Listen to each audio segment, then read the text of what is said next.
ನಮಸ್ಕಾರ. ಮುಖ್ಯಾಂಶಗಳು. ಸಂಸತ್ತಿನ ಉಭಯ ಸದನಗಳ ಕಲಾಪ ಆರಂಭ. ರಾಜ್ಯಸಭೆಯಲ್ಲಿ ಸಚಿವರಿಂದ ಕಾಗದ ಪತ್ರ ಕಸಿದ ತೃಣಮೂಲ ಕಾಂಗ್ರೆಸ್ ಸದಸ್ಯ ಅಮಾನತು. ಮುಖ್ಯಮಂತ್ರಿ ಬಿಎಸ್ ಯಡಿಯೂರಪ್ಪ ಅವರಿಂದ ಬೆಂಗಳೂರಿನಲ್ಲಿ ರಸ್ತೆ ಕಾಮಗಾರಿ ಪರಿಶೀಲನೆ, ವೈಟ್ ಟ್ಯಾಪಿಂಗ್ ರಸ್ತೆ ಲೋಕಾರ್ಪಣೆ. ಕರ್ನಾಟಕ ಮಹಾರಾಷ್ಟ್ರದಲ್ಲಿ ಭಾರೀ ಮಳೆ ಮುಂದುವರಿಕೆ. ಉಕ್ಕಿ ಹರಿಯುತ್ತಿರುವ ನದಿಗಳು, ಸೇತುವೆಗಳು ಜಲಾವೃತ. ಒಲಿಂಪಿಕ್ಸ್ಗೆ ಕ್ಷಣಗಣನೆ. ಸಂಜೆ 4:30ಕ್ಕೆ ಕ್ರೀಡಾಕೂಟಕ್ಕೆ ಚಾಲನೆ.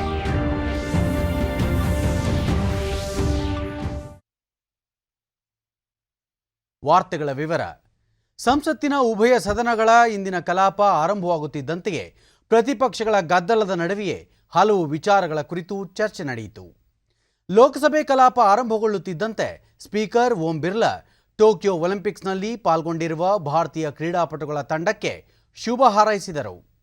ಭಾರತೀಯ ಕ್ರೀಡಾಪಟುಗಳು ಒಲಿಂಪಿಕ್ಸ್ ಕ್ರೀಡಾಕೂಟದಲ್ಲಿ ಉತ್ತಮ ಸಾಧನೆ ಪ್ರದರ್ಶಿಸಿ ದೇಶಕ್ಕೆ ಪದಕಗಳನ್ನು ಗೆದ್ದು ತರಲಿ ಎಂದು ಶುಭ ಕೋರಿದರು. ನಂತರ ಪ್ರಶ್ನೋತ್ತರ ಕಲಾಪವನ್ನು ಕೈಗೆತ್ತಿಕೊಂಡರು.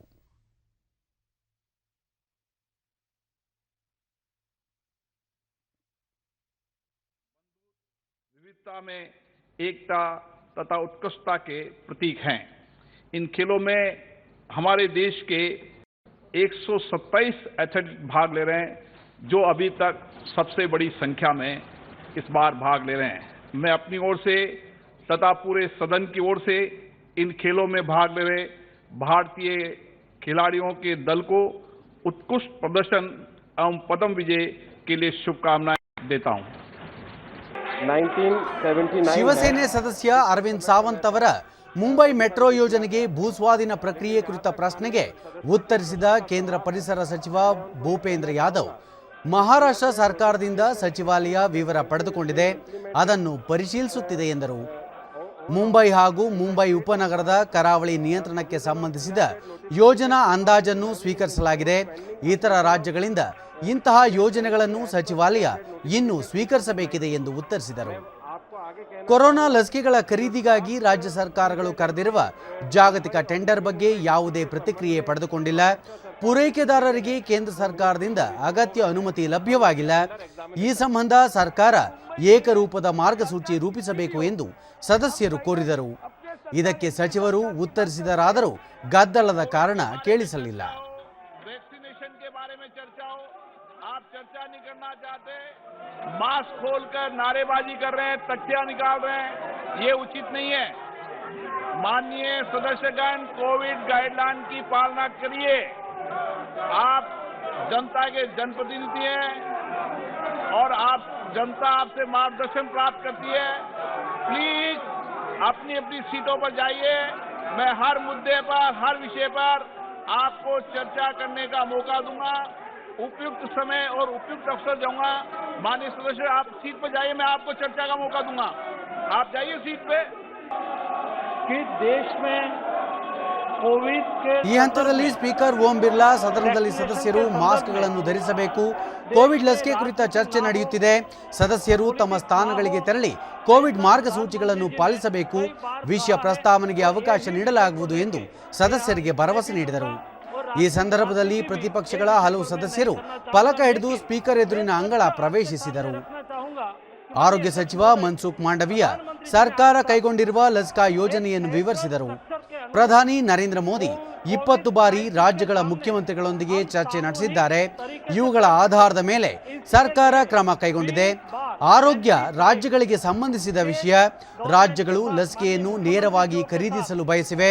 25% ಲಸಿಕೆಗಳನ್ನು ರಾಜ್ಯಗಳು ನೇರವಾಗಿ ಖರೀದಿಸಬಹುದಾಗಿದೆ ಎಂದರು. ಲಸಿಕೆಗಳ ಸಂಗ್ರಹಕ್ಕೆ ರಾಜ್ಯಗಳು ಜಾಗತಿಕ ಟೆಂಡರ್ ಕರೆದರೆ ಕೇಂದ್ರ ಸರ್ಕಾರ ಬೆಂಬಲ ನೀಡಲಿದೆ. ಬಹುತೇಕ ಅಂತಾರಾಷ್ಟ್ರೀಯ ಲಸಿಕೆ ತಯಾರಕರು ಸ್ಥಳೀಯ ಆಡಳಿತಗಳೊಂದಿಗೆ ವ್ಯವಸ್ಥೆ ಮಾಡಿಕೊಂಡಿವೆ ಎಂದು ವಿವರಿಸಿದರು.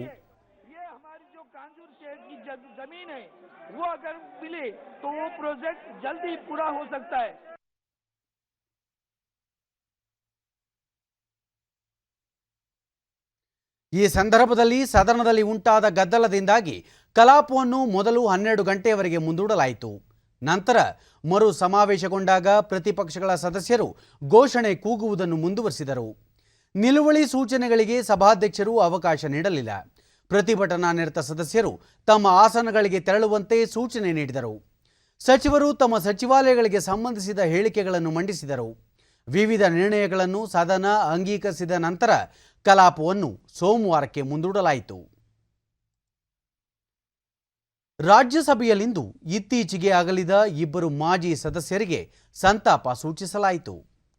ನಂತರ ಸಭಾಪತಿ ಎಂ ವೆಂಕಯ್ಯ ನಾಯ್ಡು ರಾಜ್ಯಸಭೆಯಲ್ಲಿ ಪದೇ ಪದೇ ಕಲಾಪಕ್ಕೆ ಅಡ್ಡಿಪಡಿಸುತ್ತಿರುವುದಕ್ಕೆ ತೀವ್ರ ನೋವು ವ್ಯಕ್ತಪಡಿಸಿ, ಕಲಾಪಕ್ಕೆ ಅಡ್ಡಿಯಿಂದ ಯಾರಿಗೆ ಪ್ರಯೋಜನ ಎಂಬುದು ತಮಗೆ ಅರ್ಥವಾಗುತ್ತಿಲ್ಲ ಎಂದು ನುಡಿದರು. ಕೋವಿಡ್ ನಿರ್ವಹಣೆ ಕುರಿತಂತೆ ಸದನದಲ್ಲಿ ಉತ್ತಮ ಚರ್ಚೆ ನಡೆದಿದೆ ಎಂದು ಪ್ರಶಂಸಿಸಿದ ಅವರು, ಸದನ ತಂತ್ರಜ್ಞಾನ ಸಚಿವ ಅಶ್ವಿನಿ ವೈಷ್ಣವ್ ಅವರ ಕೈಯಿಂದ ಸದಸ್ಯರೊಬ್ಬರು ಕಾಗದ ಪತ್ರಗಳನ್ನು ಕಸಿದು ಹರಿದ ವರ್ತನೆಗೆ ತೀವ್ರ ಅಸಮಾಧಾನ ವ್ಯಕ್ತಪಡಿಸಿದರು. ದೇಶದ ಸ್ವಾತಂತ್ರ್ಯದ ಸ್ಫೂರ್ತಿಯನ್ನು ಸಂಸತ್ತಿನಲ್ಲಿ ಕಲಾಪ ಅಡ್ಡಿಪಡಿಸುವ ಮೂಲಕ ಹಾಳುಗೆಡವಲಾಗುತ್ತಿದೆ ಎಂದು ಬೇಸರ ವ್ಯಕ್ತಪಡಿಸಿ, ಈ ಘಟನೆಗಳಿಂದ ತಮಗೆ ತೀವ್ರ ನೋವಾಗಿದೆ ಎಂದು ನುಡಿದರು. ಸಭಾಪತಿಗಳ ಸುದೀರ್ಘ ಹೇಳಿಕೆಯ ನಂತರ ವಿವಿಧ ಸಮಿತಿಗಳ ಸದಸ್ಯರು ಕಾಗದ ಪತ್ರಗಳನ್ನು ಮಂಡಿಸಿದರು.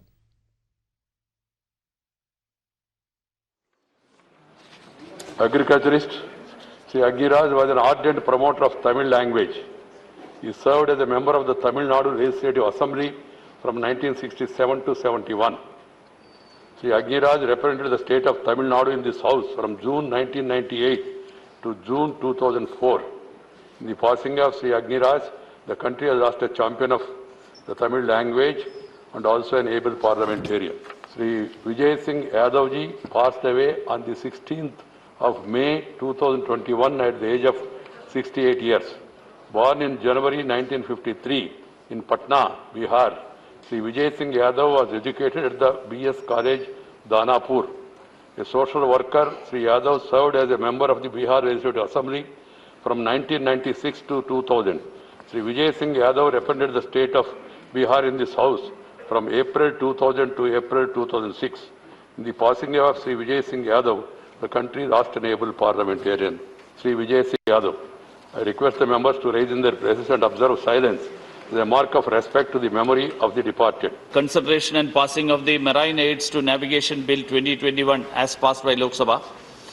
2. Consideration and passing of the Juvenile Justice, Care and Protection of Children Amendment Bill 2021 as passed by Lok Sabha. 3. Discussion on statutory resolution seeking disapproval of the Insolvency and Bankruptcy Code Amendment Ordinance 2021.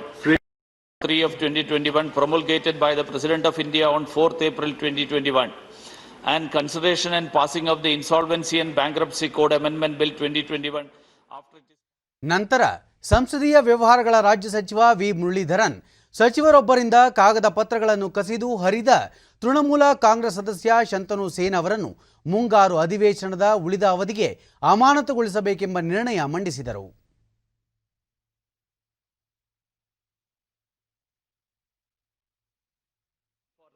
Air Quality Management in National Capital Region and Adjoining Areas Bill 2021.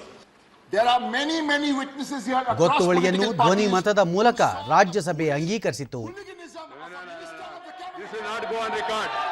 This will not go on record. ನಂತರ ಸದನದಿಂದ ಹೊರ ನಡೆಯುವಂತೆ ಸದಸ್ಯ ಸೇನ್ ಅವರಿಗೆ ಸಭಾಪತಿ ಪೀಠ ಸೂಚಿಸಿತು.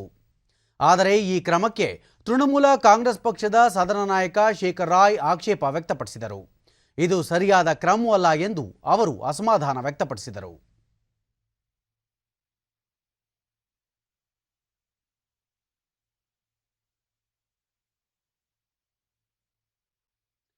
ಟಿಎಂಸಿಯ ಮತ್ತೊಬ್ಬ ನಾಯಕ ಡೆರಿಕ್ ಒಬ್ರಿಯಾನ್ ಸದನ ಮುಂದೂಡಿದಾಗ ನಿನ್ನೆ ಘಟನೆ ನಡೆಯಿತು ಎಂದು ಹೇಳಲು ಮುಂದಾದಾಗ, ಈ ಘಟನೆಯನ್ನು ತಮ್ಮ ಗಮನಕ್ಕೆ ತರಬೇಕಾಗಿತ್ತು, ಆದರೆ ಪತ್ರಿಕೆಗಳ ಮೂಲಕ ಈ ಘಟನೆಯ ಮಾಹಿತಿ ಪಡೆದುಕೊಂಡಿದ್ದಾಗಿ ಸಭಾಪತಿ ನುಡಿದರು.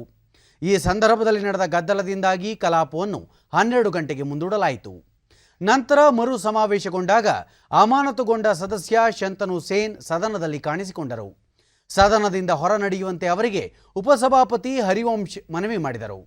ಈ ಸಂದರ್ಭದಲ್ಲಿ ಅಮಾನತುಗೊಂಡ ಸದಸ್ಯನ ಬೆಂಬಲಕ್ಕೆ ತೃಣಮೂಲ ಕಾಂಗ್ರೆಸ್ ಸದಸ್ಯರು ನಿಂತರು.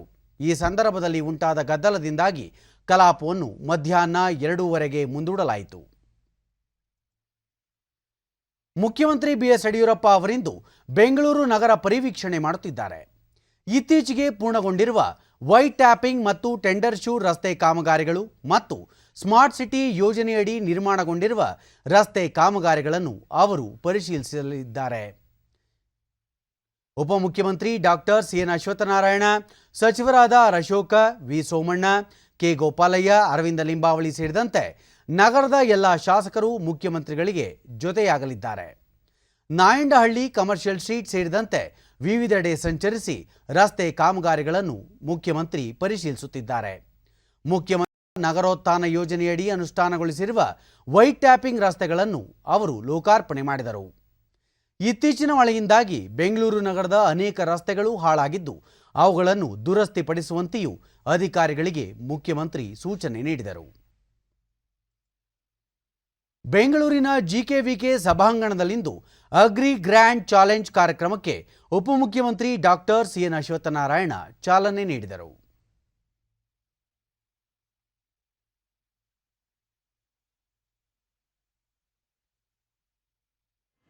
I have 5 minutes. How we can walk on this? We have all the vital situations and monitoring the hospital, mostly and central. This is to avoid it was unimaginable. Israel consul general ಅವರೊಂದಿಗೆ ಒಪ್ಪಂದಕ್ಕೆ ಸಹಿ ಹಾಕಲು cellular ಮತ್ತು ಆಣ್ವಿಕ ವೇದಿಕೆಗಳ ಕೇಂದ್ರಗಳಿಗೆ ಭೇಟಿ ನೀಡಿದ ಸಚಿವರು ಮಾಹಿತಿ ಪಡೆದುಕೊಂಡರು. ನಂತರ ಕಾರ್ಯಕ್ರಮದಲ್ಲಿ ಅವರು ಸರ್ಕಾರದ ಎಲ್ಲ ಇಲಾಖೆಗಳು ಹಾಗೂ ವಿವಿಧ ಸಂಸ್ಥೆಗಳ ತಂತ್ರಜ್ಞಾನ ಬಳಕೆಯಿಂದ ಕೃಷಿ ವಲಯದ ಬೆಳವಣಿಗೆಗೆ ಸಹಾಯಕವಾಗಲಿದೆ ಎಂದರು.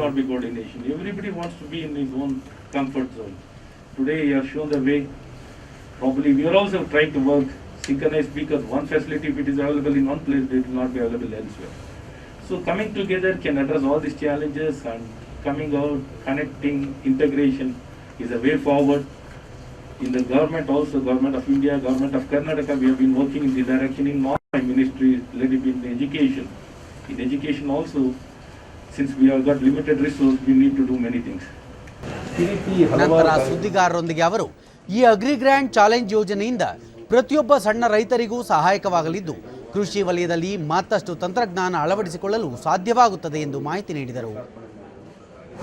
ಗುರುತಿಸಿ ಒಟ್ಟಾರೆ ಈ ಸಂಸ್ಥೆಯಲ್ಲಿ ಅದ್ಭುತವಾದಂಥ ಕಾರ್ಯಗಳು ನಡೆಸಿದೆ. ನಮ್ಮ ನಾಡಿಗೆ ಉತ್ತಮ ಭವಿಷ್ಯವನ್ನು ಕಾಣಬೇಕಾಗಿದೆ. ಇಂಥ ಸಂಸ್ಥೆಗಳು ಬಹಳ ದೊಡ್ಡ ವ್ಯತ್ಯಾಸಗಳನ್ನು ಮಾಡಿರುವಂಥದ್ದಿದೆ. ನಮ್ಮ ಒಟ್ಟಾರೆ ನಮ್ಮ ಇಡೀ ದೇಶದಲ್ಲಿ ಆಗ್ರಿಟೆಕ್ನ ನಾವು ನೋಡಿದಾಗ 50% ಹೆಚ್ಚು ನಮ್ಮ ಏನು ನಮ್ಮ ಭಾಗ ಅಥವಾ ನಮ್ಮ ಏರಿಯಾವಂಥದ್ದು ಎಲ್ಲ ನೋಡಿದಾಗ ಒಂದು ದೊಡ್ಡ ಸಂಖ್ಯೆಯಲ್ಲಿ ಈ ಥರ ಎಲ್ಲ ಇಡೀ ದೇಶದ ಹೊರತುಪಡಿಸು 50%. ಕರ್ನಾಟಕ ರಾಜ್ಯದಲ್ಲಿ 50% ಆಗ್ರಿಟೆಕ್ನಲ್ಲಿ ಇರೋದಿದೆ. ಇವತ್ತೆಲ್ಲ ಸಣ್ಣ ಸಣ್ಣ ಜಮೀನು ಮಾಲೀಕದಾರರಿರುವಂಥ ಜಮೀನು ಭಾಳಷ್ಟು ಸುಧಾರಣೆಗಳು ಬರುವಂಥದ್ದು ಈ ಸಣ್ಣ ಸಣ್ಣ ರೈತರಿಗೆ ನೂತನವಾಗಿರುವಂಥ ಹೊಸ ಆವಿಷ್ಕಾರಗಳ ಮೂಲಕ ತಂತ್ರಜ್ಞಾನಗಳ ತಮ್ಮ ಬದುಕನ್ನು ಉತ್ತಮಗೊಳಿಸಿ ಒಂದು ಒಳ್ಳೆಯ ಬದುಕನ್ನು ಮತ್ತು ನಾಡಿಗೆ ಮತ್ತು ಅವರ ವೈಯಕ್ತಿಕವಾಗಿ ನಮ್ಮ ರೈತರಿಗೆ ಒಳ್ಳೆಯ ಬಾಳು ಬದುಕನ್ನು.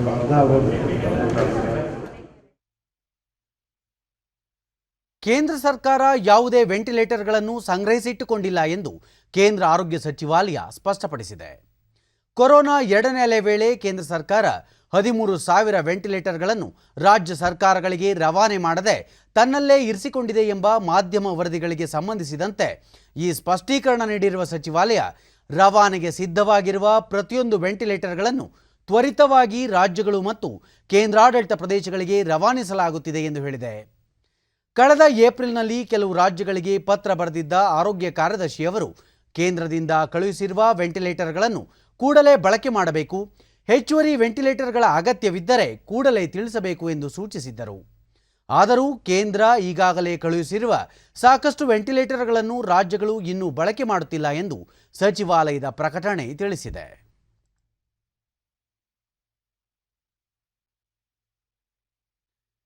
ರಾಜ್ಯದಲ್ಲಿ ನಿನ್ನೆ ಹೊಸದಾಗಿ 1,653 ಕೋವಿಡ್ ಪ್ರಕರಣಗಳು ದೃಢಪಟ್ಟಿದ್ದು, ಇದರೊಂದಿಗೆ ಒಟ್ಟು ಸೋಂಕು ಪ್ರಕರಣಗಳ ಸಂಖ್ಯೆ 28,89,994ಕ್ಕೆ ಏರಿಕೆಯಾಗಿದೆ. 2,572 ಮಂದಿ ಆಸ್ಪತ್ರೆಯಿಂದ ಬಿಡುಗಡೆಯಾಗಿದ್ದು, ಇದುವರೆಗೂ ಗುಣಮುಖರಾದವರ ಒಟ್ಟು ಸಂಖ್ಯೆ 28,28,983ಕ್ಕೆ ತಲುಪಿದೆ. ನಿನ್ನೆ 31 ಮಂದಿ ಸಾವನ್ನಪ್ಪಿದ್ದು ಮೃತಪಟ್ಟವರ ಸಂಖ್ಯೆ 36,293ಕ್ಕೆ ಏರಿಕೆಯಾಗಿದೆ. ಸದ್ಯ ರಾಜ್ಯದಲ್ಲಿ 24,695 ಸಕ್ರಿಯ ಪ್ರಕರಣಗಳಿವೆ ಎಂದು ಆರೋಗ್ಯ ಮತ್ತು ಕುಟುಂಬ ಕಲ್ಯಾಣ ಇಲಾಖೆ ತಿಳಿಸಿದೆ. ಬೆಂಗಳೂರಿನಲ್ಲಿ 418 ಮಂದಿಗೆ ಸೋಂಕು ತಗುಲಿದ್ದು ಒಟ್ಟು ಸೋಂಕು ಪ್ರಕರಣಗಳ ಸಂಖ್ಯೆ 12,23,644ಕ್ಕೆ ಏರಿಕೆಯಾಗಿದೆ. 1,162 ಮಂದಿ ಆಸ್ಪತ್ರೆಯಿಂದ ಬಿಡುಗಡೆಯಾಗಿದ್ದು ಇದುವರೆಗೂ ಒಟ್ಟು 11,99,078 ಮಂದಿ ಗುಣಮುಖರಾಗಿದ್ದಾರೆ. ಸದ್ಯ 8,748 ಸಕ್ರಿಯ ಪ್ರಕರಣಗಳಿವೆ. ಬೆಂಗಳೂರಿನಲ್ಲಿ 3 ಮಂದಿ ಮೃತಪಟ್ಟಿದ್ದು ಇದುವರೆಗೂ ಒಟ್ಟು 15,817 ಮಂದಿ ಸಾವನ್ನಪ್ಪಿದ್ದಾರೆ. ಬೀದರ್ ಹಾಗೂ ಯಾದಗಿರಿಯಲ್ಲಿ ಯಾವುದೇ ಪ್ರಕರಣಗಳು ವರದಿಯಾಗಿಲ್ಲ.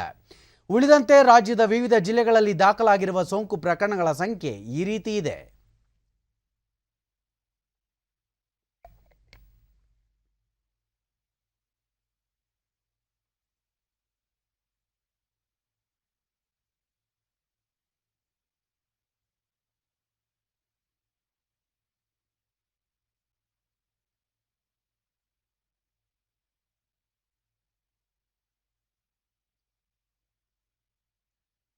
ದೇಶದಲ್ಲಿ ಕಳೆದ 24 ಗಂಟೆಗಳಲ್ಲಿ 35,342 ಹೊಸ ಕೊರೋನಾ ಸೋಂಕು ಪ್ರಕರಣಗಳು ದಾಖಲಾಗಿವೆ. ಒಟ್ಟು ಸೋಂಕಿತರ ಸಂಖ್ಯೆ 3,12,93,062ಕ್ಕೆ ತಲುಪಿದೆ. ಇದೇ ಅವಧಿಯಲ್ಲಿ 38,740 ಮಂದಿ ಚೇತರಿಸಿಕೊಂಡು ವಿವಿಧ ಆಸ್ಪತ್ರೆಗಳಿಂದ ಬಿಡುಗಡೆಯಾಗಿದ್ದಾರೆ. ಇದರೊಂದಿಗೆ ಒಟ್ಟಾರೆ ಗುಣಮುಖರಾದವರ ಸಂಖ್ಯೆ 3,04,68,079ಕ್ಕೆ ಹೆಚ್ಚಳವಾಗಿದೆ. ಚೇತರಿಕೆ ಪ್ರಮಾಣ 97.36%. ಒಟ್ಟು 4,05,513 ಸಕ್ರಿಯ ಪ್ರಕರಣಗಳಿವೆ. ಈ ಪ್ರಮಾಣ 1.3%. ಇದೇ ಅವಧಿಯಲ್ಲಿ 507 ಮಂದಿ ಮೃತಪಟ್ಟಿದ್ದು ಇದರೊಂದಿಗೆ ಒಟ್ಟಾರೆ 4,19,470 ಮಂದಿ ಸಾವಿಗೀಡಾದಂತಾಗಿದೆ. ಇದು 1.34%.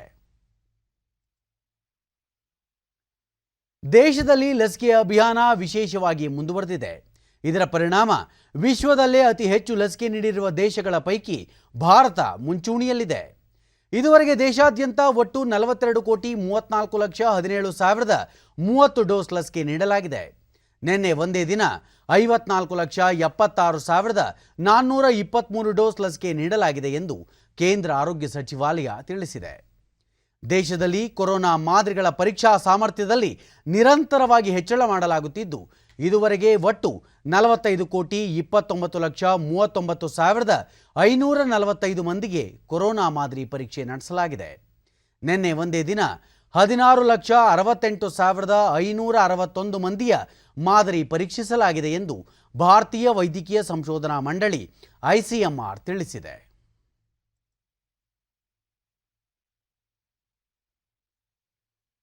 ಕನ್ನಡ ಸಾಹಿತ್ಯ ಪರಿಷತ್ತು ಪ್ರತಿಷ್ಠಿತ ದತ್ತಿ ಪ್ರಶಸ್ತಿ ಪ್ರದಾನ ಸಮಾರಂಭ ಬೆಂಗಳೂರಿನಲ್ಲಿ ನಿನ್ನೆ ನಡೆಯಿತು. ಕಾರ್ಯಕ್ರಮದಲ್ಲಿ ಕನ್ನಡ ಸಾಹಿತ್ಯ ಪರಿಷತ್ತಿನ ಅಧ್ಯಕ್ಷ ನಾಡೋಜ ಡಾಕ್ಟರ್ ಮನು ಬಳಿಗಾರ್ ಸೇರಿದಂತೆ ಹಲವರು ಉಪಸ್ಥಿತರಿದ್ದರು.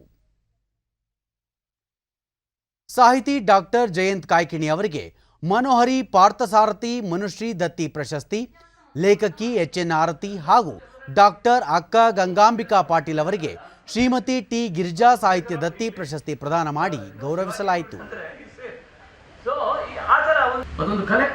ಬಳಿಕ ಸಾಹಿತಿ ಡಾಕ್ಟರ್ ಜಯಂತ್ ಕಾಯ್ಕಿಣಿ ಕಳೆದ 2 ವರ್ಷದಿಂದ ಜನರು ಸಂಕಷ್ಟ ಎದುರಿಸುತ್ತಿದ್ದು ಜೀವನಕ್ಕೆ ಅಗತ್ಯವಾದ ವಿಷಯಗಳ ಕುರಿತು ತಿಳಿದುಕೊಂಡಿದ್ದಾರೆ ಎಂದು ಹೇಳಿದರು. ಮಕ್ಕಳ ಆಟದಲ್ಲಿ ದೊಡ್ಡ ಮುಖ ಇರುತ್ತೆ, ಬಟ್ ಚೂರಾಗಿರುತ್ತೆ. ಅದು ಮಕ್ಕಳು ಅದನ್ನ ಜೋಡಿಸ್ತಾ ಹೋಗ್ತಾರೆ. ಮೂಗು ಅದು ಇದು ಜೋಡಿಸುವ ಎಲ್ಲ ಜೋಡಿಸಿದಾಗ ಒಂದು ಮನುಷ್ಯನ ಚಿತ್ರ ಸಿಗುತ್ತೆ. ಡಾಕ್ಟರ್ ಅಕ್ಕ ಗಂಗಾಂಬಿಕಾ ಪಾಟೀಲ್ ಸಾಹಿತ್ಯ ರಚನೆಯ ಅನುಭವಗಳನ್ನು ಹಂಚಿಕೊಂಡರು. ಅವಳ ಮಗುವಿನೆಡೆಗೆ ಸ್ವಲ್ಪ ಕಣ್ಣು ತೆರೆದು ನೋಡಿದರೆ ಸಾಕು. ತಜ್ಞರ ಅಭಿಪ್ರಾಯವಿದೆ, ಎಲ್ಲರ ಹೃದಯಕ್ಕೆ ಮನಕ್ಕೆ ಗುಂಡಾನೇ ಇರಲಿ, ಕೊಲೆಗಾರನೇ ಇರಲಿ, ಹಿಂಸ ಪ್ರಾಣಿಗಳೇ ಇರಲಿ, ಅವುಗಳೆಲ್ಲರ ಹೃದಯಕ್ಕೆ ಹಾಗೂ ಮನಕ್ಕೆ ಸ್ಪರ್ಶ ಮಾಡುವ ಧ್ವನಿ ಅನ್ರಿ, ಸಂಗೀತ ಅನ್ರಿ, ಭಾಷೆ ಅನ್ರಿ, ನೀವೇನೇ ಅನ್ರಿ ಅದು ಅಂದರೆ ನವಜಾತ ಶಿಶುವಿನ ಕೂಗೇ ಆಗಿದೆ. ಲೇಖಕಿ HN ಆರತಿ ಸಮಾಜದಲ್ಲಿ ಕೌಟುಂಬಿಕ ವ್ಯಾಖ್ಯಾನಗಳು ಬದಲಾಗಿದ್ದು ಮಕ್ಕಳು ಮೊಬೈಲ್ ಹೆಚ್ಚು ಬಳಸುವುದರಿಂದ ಸಮಸ್ಯೆಗಳು ಹೆಚ್ಚಾಗಲಿವೆ ಎಂದು ಅಭಿಪ್ರಾಯಪಟ್ಟರು. ಕಲಿಬೇಕು, ಎಲ್ಲ ಒಂದು ಸಂಬಂಧದ ಗಾಢತೆ ಅಷ್ಟೇ ಅಲ್ಲ, ಬೇರೆ ರೀತಿಯ ಒಂದು ನಮ್ಮ ಸುತ್ತ ಒಂದು ಜಗತ್ತನ್ನು ಕಟ್ಕೊಡುತ್ತಲ್ಲ, ಅದನ್ನೆಲ್ಲ ಕಳ್ಕೊಂಡು ಎಲ್ಲೋ ಒಂದು ಕಡೆ ಬರಗಾಡಲ್ಲಿ ಏನೂ ಇಲ್ಲದೆ ಆರ್ದ್ರತೆ ಇಲ್ದಿರುವಂಥ ಕೆರೆ ಒಣಗಿದ ಹಾಗಿರುವಂಥ ಜಾಗದಲ್ಲಿ ನಾವೆಲ್ಲ ಹೋಗ್ತಾ ಇದ್ದೀವಿ ಏನೋ ಅನ್ನೋಂಥ ಈ ಕೊರೋನಾ ಆದಮೇಲಂತೂ ಇನ್ನೂ ತುಂಬ ಗಾಢವಾಗಿ ಅನ್ನಿಸ್ತಾ ಇದೆ. ರಾಜ್ಯಾದ್ಯಂತ ಭಾರೀ ಮಳೆಯಾಗುತ್ತಿದೆ. ಇದರ ಜೊತೆಗೆ ಮಹಾರಾಷ್ಟ್ರದಲ್ಲೂ ತೀವ್ರ ಮಳೆಯಾಗುತ್ತಿರುವುದರಿಂದ ಬೆಳಗಾವಿ ಭಾಗದಲ್ಲಿ ನದಿಗಳು ಉಕ್ಕಿ ಹರಿಯುತ್ತಿದ್ದು ಪ್ರವಾಹ ಉಂಟಾಗುತ್ತಿದೆ. ಕರಾವಳಿ ಮತ್ತು ಮಲೆನಾಡಿನ ಜಿಲ್ಲೆಗಳು ಮಾತ್ರವಲ್ಲದೆ ಬೆಳಗಾವಿ, ರಾಯಚೂರು, ಹುಬ್ಬಳ್ಳಿ, ಧಾರವಾಡ ಜಿಲ್ಲೆಗಳಲ್ಲೂ ಮಳೆ ಹೆಚ್ಚಾಗಿದ್ದು ಜನಜೀವನ ಅಸ್ತವ್ಯಸ್ತಗೊಂಡಿದೆ. ವಸತಿ ಪ್ರದೇಶಗಳಿಗೆ ನೀರು ನುಗ್ಗಿದೆ. ಅನೇಕ ಸೇತುವೆಗಳು ಜಲಾವೃತವಾಗಿ ಗ್ರಾಮೀಣ ಪ್ರದೇಶಗಳಿಗೆ ಸಂಪರ್ಕ ಕಡಿತಗೊಂಡಿದೆ. ಬೆಳಗಾವಿ ಜಿಲ್ಲೆಯ ಖಾನಾಪುರ, ಸಂಕೇಶ್ವರ ಸೇರಿದಂತೆ ಕೆಲವು ಪ್ರದೇಶಗಳಲ್ಲಿ ಮನೆಗಳಿಗೆ ಹಾಗೂ ಜಮೀನುಗಳಿಗೆ ನೀರು ನುಗ್ಗಿದ್ದು ಸಾವಿರಾರು ಎಕರೆ ಬೆಳೆ ಹಾನಿಯಾಗಿದೆ. ಬೆಳಗಾವಿ ನಗರದಲ್ಲೂ ಭಾರೀ ಮಳೆ ಬೀಳುತ್ತಿದೆ. ಮಲಪ್ರಭಾ ಹಾಗೂ ಘಟಪ್ರಭಾ ನದಿಗಳು ಸೇರಿದಂತೆ ಉಪನದಿಗಳು ಅಪಾಯದ ಮಟ್ಟ ಮೀರಿ ಹರಿಯುತ್ತಿವೆ. ನದಿ ತೀರದ ಜನರಿಗೆ ಜಾನುವಾರುಗಳೊಂದಿಗೆ ಸುರಕ್ಷಿತ ಪ್ರದೇಶಗಳಿಗೆ ತೆರಳಲು ಸೂಚನೆ ನೀಡಲಾಗಿದೆ. ವೇದಗಂಗಾ ನದಿಯಲ್ಲಿ ಅಪಾಯದ ಮಟ್ಟ ಮೀರಿ ನೀರು ಹರಿಯುತ್ತಿರುವುದರಿಂದ ಪೂನಾ ಬೆಂಗಳೂರು ರಾಷ್ಟ್ರೀಯ ಹೆದ್ದಾರಿಯ ಯಮಗರ್ಣಿ ಗ್ರಾಮದ ಬಳಿ ಸಂಚಾರವನ್ನು ಸ್ಥಗಿತಗೊಳಿಸಲಾಗಿದ್ದು ಜನರ ಓಡಾಟಕ್ಕೆ ತೊಂದರೆಯಾಗಿದೆ.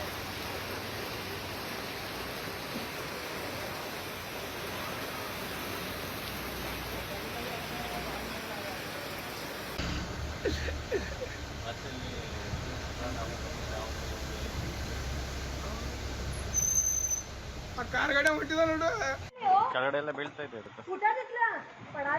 ಹೋಯ್ತು ಸೈಡ್ ಹೋಗಿ.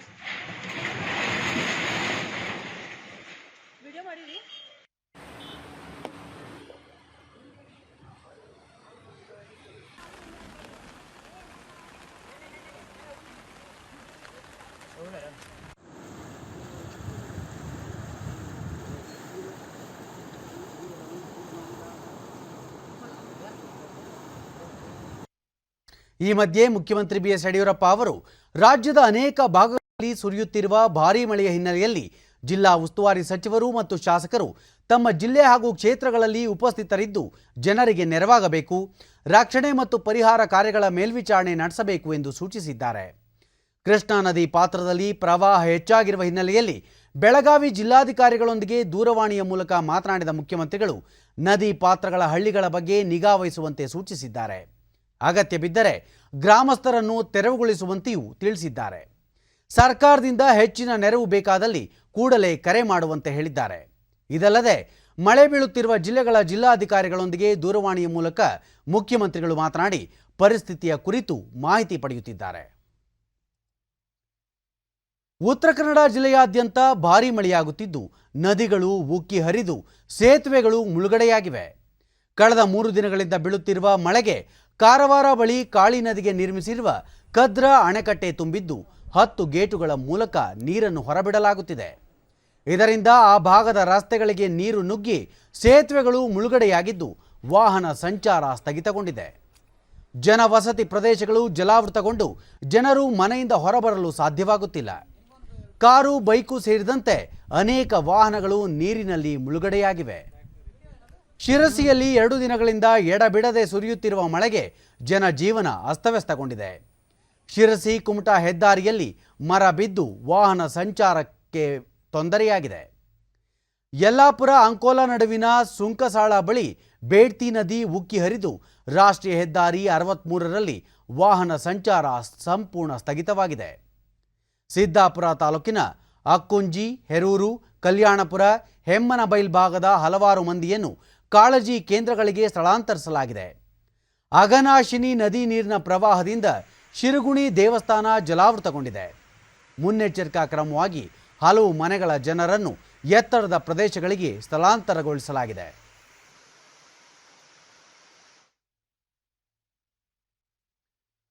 ದೇಶದ ವಿವಿಧೆಡೆ ಭಾರೀ ಮಳೆಯಾಗುತ್ತಿದೆ. ಮಹಾರಾಷ್ಟ್ರದ ವಿವಿಧ ಜಿಲ್ಲೆಗಳಲ್ಲಿ ಮಳೆಯಿಂದ ಜನಜೀವನ ಅಸ್ತವ್ಯಸ್ತಗೊಂಡಿದ್ದು ಹಲವು ನದಿಗಳು ಅಪಾಯದ ಮಟ್ಟ ಮೀರಿ ಹರಿಯುತ್ತಿವೆ. ಮುಂಬೈ, ಥಾಣೆ, ಕೊಲ್ಹಾಪುರ್, ಪಾಲ್ಗಢ್, ರತ್ನಗಿರಿ ಸೇರಿದಂತೆ ಕೊಂಕಣ ಜಿಲ್ಲೆಗಳಲ್ಲಿ ಭಾರೀ ಮಳೆಯಿಂದ ವಸತಿ ಪ್ರದೇಶಗಳಿಗೆ ನೀರು ನುಗ್ಗಿದೆ.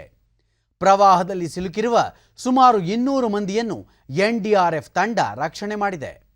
ಎನ್ಡಿಆರ್ಎಫ್ ಮತ್ತು ಎಸ್ಡಿಆರ್ಎಫ್ನ ಸಿಬ್ಬಂದಿ ರಕ್ಷಣಾ ಕಾರ್ಯದಲ್ಲಿ ನಿರತರಾಗಿದ್ದು, ಕೆಲವೆಡೆ ರಕ್ಷಣಾ ಕಾರ್ಯಕ್ಕೆ ಹೆಲಿಕಾಪ್ಟರ್ಗಳನ್ನು ಬಳಸಲಾಗುತ್ತಿದೆ. ಆದರೆ ಪ್ರತಿಕೂಲ ಹವಾಮಾನದಿಂದಾಗಿ ರಕ್ಷಣಾ ಕಾರ್ಯಕ್ಕೆ ತೊಡಕುಂಟಾಗುತ್ತಿದೆ. ಮುಂಬೈ ಗೋವಾ ರಸ್ತೆ ಸಂಚಾರ ಸ್ಥಗಿತಗೊಂಡಿದೆ.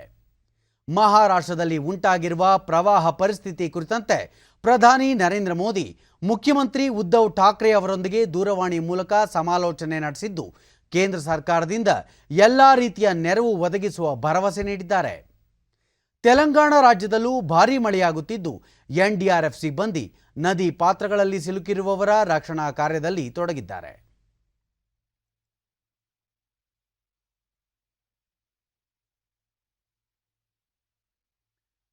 ಹಿರಿಯ ಸ್ವಾತಂತ್ರ್ಯ ಹೋರಾಟಗಾರರಾದ ಬಾಲಗಂಗಾಧರ ತಿಲಕ್ ಅವರ 165ನೇ ಜಯಂತಿ ಇಂದು.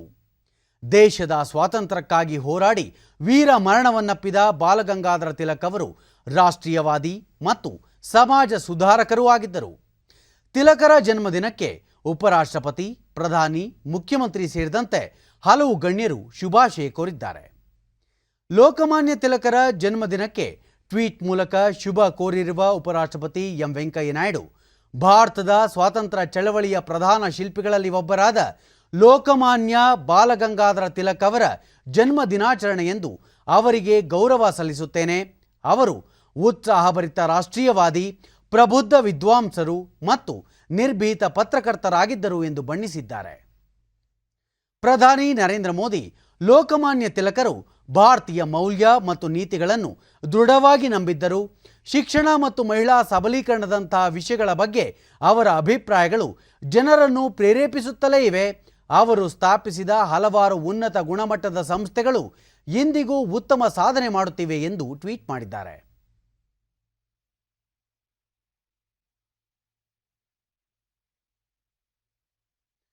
ಮುಖ್ಯಮಂತ್ರಿ ಬಿಎಸ್ ಯಡಿಯೂರಪ್ಪ, ಅಗ್ರಮಾನ್ಯ ಸ್ವಾತಂತ್ರ್ಯ ಹೋರಾಟಗಾರರು, ರಾಷ್ಟ್ರೀಯವಾದಿ ಚಿಂತಕರು, ಭಾರತೀಯರಲ್ಲಿ ಸಂಪೂರ್ಣ ಸ್ವರಾಜ್ಯದ ಕಿಚ್ಚು ಹಚ್ಚಿದ ಲೋಕಮಾನ್ಯ ಬಾಲಗಂಗಾಧರ ತಿಲಕರ ಜಯಂತಿಯಂದು ಅವರಿಗೆ ಶ್ರದ್ಧಾಪೂರ್ವಕ ನಮನಗಳು.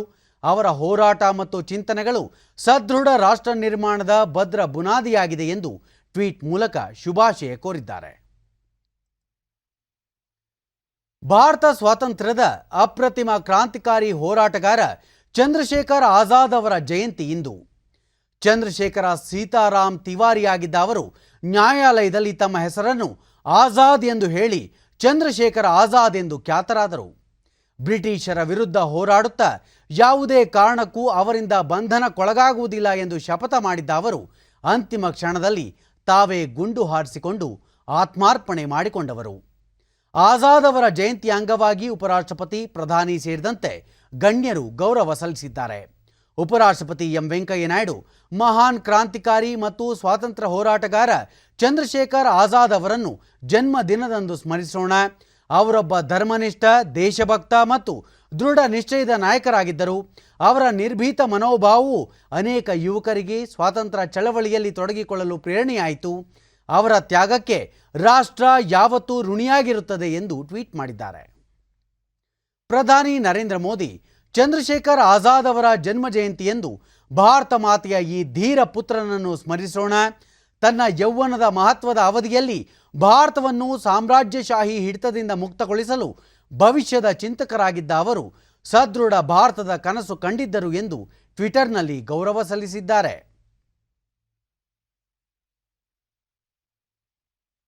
ಮುಖ್ಯಮಂತ್ರಿ ಬಿಎಸ್ ಯಡಿಯೂರಪ್ಪ, ಅಪ್ರತಿಮ ಸ್ವಾತಂತ್ರ್ಯ ಸೇನಾನಿ, ಕ್ರಾಂತಿಕಾರಿ ಚಂದ್ರಶೇಖರ್ ಆಜಾದ್ ಅವರ ಜಯಂತಿಯಂದು ಭಾರತ ಮಾತೆಯ ವೀರ ಪುತ್ರನಿಗೆ ಅನಂತ ಶ್ರದ್ಧಾಪೂರ್ವಕ ನಮನಗಳು ಎಂದು ಟ್ವೀಟ್ ಮಾಡಿದ್ದಾರೆ.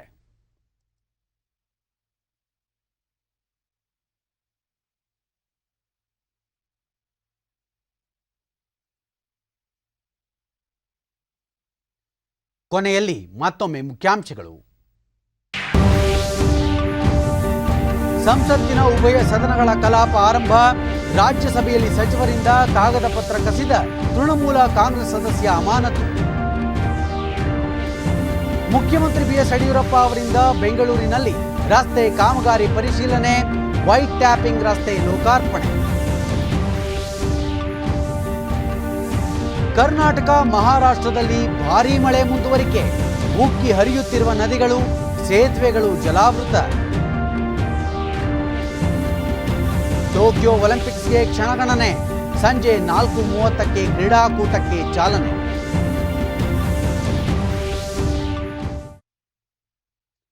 ನಮ್ಮ ವಾರ್ತಾ ಪ್ರಸಾರವನ್ನು ನೀವು ಡಿಡಿ ಚಂದನ ನ್ಯೂಸ್ ಯೂಟ್ಯೂಬ್ ಚಾನೆಲ್ನಲ್ಲೂ ವೀಕ್ಷಿಸಬಹುದು. ವೀಕ್ಷಕರೇ, ನಾನೀಗ ಸ್ಟುಡಿಯೋದಿಂದ ತೆರಳುತ್ತಿರುವ ಕಾರಣ ಮಾಸ್ಕ್ ಧರಿಸುತ್ತಿದ್ದೇನೆ. ನೀವು ಸಹ ಮನೆಯಿಂದ ಹೊರ ಹೋಗುವ ಮುನ್ನ ಸರಿಯಾದ ಕ್ರಮದಲ್ಲಿ ತಪ್ಪದೆ ಮಾಸ್ಕ್ ಧರಿಸಿ.